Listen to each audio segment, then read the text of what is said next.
தூத்துக்குடி மாவட்டத்தின் பல பகுதிகளில் நள்ளிரவு முதல் பரவலாக மழை பெய்து வருகிறது. மாவட்ட ஆட்சியர் அலுவலகம் அருகே உள்ள காலங்கரை கிராமத்தில் வீடுகளுக்குள் தண்ணீர் புகுந்ததால் மக்கள் அவதிக்குள்ளாகியுள்ளனர். இது பற்றி விரிவான தகவலை தர காத்திருக்கிறார் செய்தியாளர் ஜெயக்குமார். காலங்கரை கிராமத்தில் எத்தனை வீடுகளுக்குள் மழைநீரானது புகுந்திருக்கிறது? விவரங்கள் என்ன?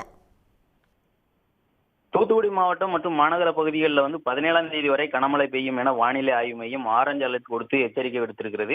இதன் காரணமாக தூத்துக்குடி மாநகர பகுதிகளில் மாவட்டத்தின் பல்வேறு பகுதிகளில் நேற்று நள்ளிரவு முதலே பரவலாக மழை பெய்து வந்தது. பலத்த மழை பெய்து வருவதன் காரணமாகவும் தாழ்வான பகுதிகளில் மழைநீர் தேங்கி காணப்பட்டது.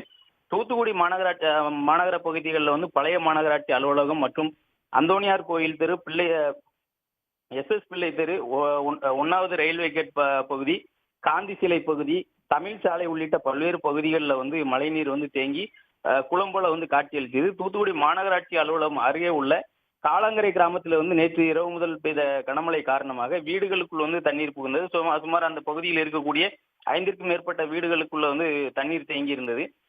இதனால பொதுமக்கள் பாதிக்கப்பட்டுள்ளனர்.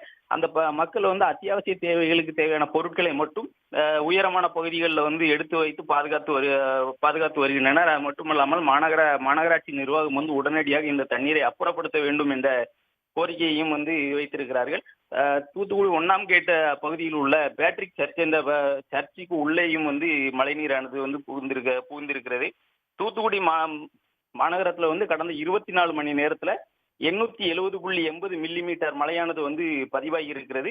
அதிகமாக காயல்பட்டினம் பகுதியில் 154 மில்லிமீட்டரும், திருச்செந்தூர் பகுதியில் 146 மில்லிமீட்டர் மழையானது பதிவாகி இருக்கிறது. காலை 6:30 நிலவரப்படி 870.80 மில்லிமீட்டர் மழையானது பதிவாகி இருக்கக்கூடிய சூழ்நிலையில தற்போது வரை சாரல் மழையானது லேசாக பெய்து வருகிறது.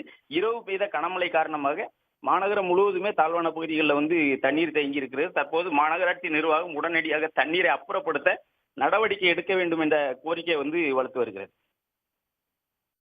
ஜெயக்குமார், தற்போதைய விவரங்களுக்கு நன்றி. உடனுக்குடன் செய்திகளை தெரிந்து கொள்ள சன் நியூஸ் பெல் ஐகானை கிளிக் பண்ணுங்க.